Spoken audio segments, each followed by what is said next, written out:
اے خداوند، تو اپنے ملک پر مہربان رہا ہے۔ تو یعقوب کو اسیری سے واپس لایا ہے۔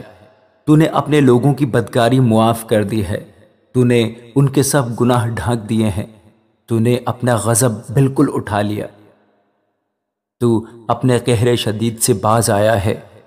اے ہمارے نجات دینے والے خدا، ہم کو بحال کر، اپنا غضب ہم سے دور کر۔ کیا تو سدا ہم سے ناراض رہے گا؟ کیا تو اپنے قہر کو پشت در پشت جاری رکھے گا؟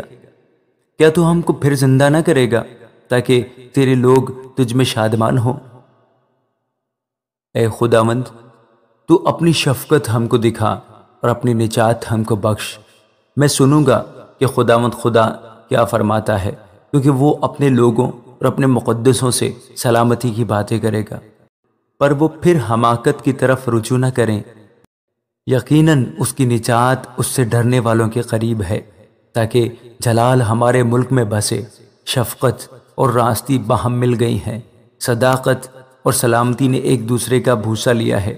راستی زمین سے نکلتی ہے اور صداقت آسمان پر سے جھانکتی ہے۔ جو کچھ اچھا ہے وہی خداوند عطا فرمائے گا، اور ہماری زمین اپنی پیداوار دے گی۔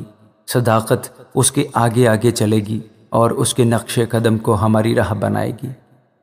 آمین۔